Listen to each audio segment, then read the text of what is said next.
بسم اللہ الرحمن الرحیم۔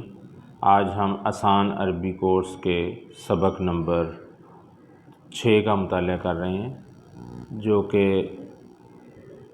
فعل سے متعلق ہے۔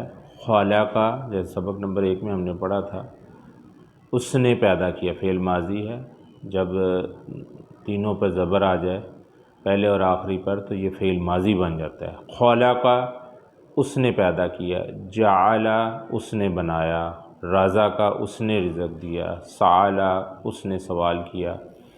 تو یہ فعل ماضی ہم پہلے ہی پڑھ چکے ہیں۔ آج ہم اس کے ساتھ ضمائر متصلہ جو ہے، جو کہ ہم سبق نمبر 4 اور 5 میں اس کو جو ہے وہ اس کی پریکٹس کر چکے ہیں، وہی الفاظ اس کے ساتھ لگائیں گے تو تب بھی معنی جو ہے وہ بنتا جائے گا۔ تو اس لحاظ سے یہ پریکٹس ہے۔ خلق، اس نے پیدا کیا، لیکن جب ہم خلق نہیں کہیں گے، اس نے مجھے پیدا کیا۔ خلق کا، اس نے تجھے پیدا کیا۔ خلقنا، اس نے ہمیں پیدا کیا۔ خلقکم، اس نے تمہیں پیدا کیا۔ خلقہ، اس نے اسے پیدا کیا۔ خلقہم، اس نے انہیں پیدا کیا۔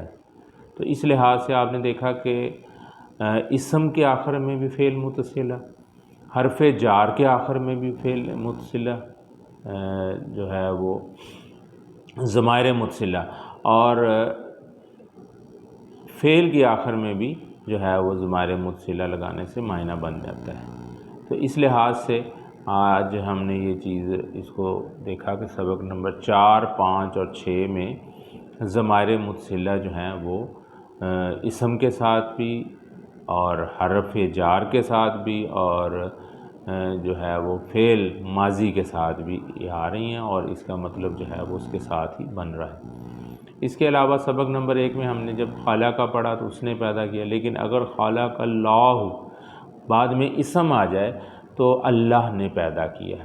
اسی انداز میں سمع اللہ، ہم نماز میں پڑھتے ہیں، اللہ نے سن لی۔ اسی طرح سے جو ہے وہ اور بھی الفاظ ہیں، صدق اللہ، اللہ نے سچ کہا۔ نزل اللہ، اللہ نے نازل کیا۔ تو اس لحاظ سے جو ہے وہ ضمائر متصلہ جو ہیں یہ بہت ہی امپورٹنٹ ہیں، اور قرآن عربی کو سمجھنے کے لیے جو ہے وہ یہ انتہائی ضروری ہیں۔ اللہ تعالیٰ سے دعا ہے کہ اللہ تعالیٰ ہمیں قرآن پاک کو سمجھنے اور اس پر عمل کرنے کی توفیق عطا فرمائے۔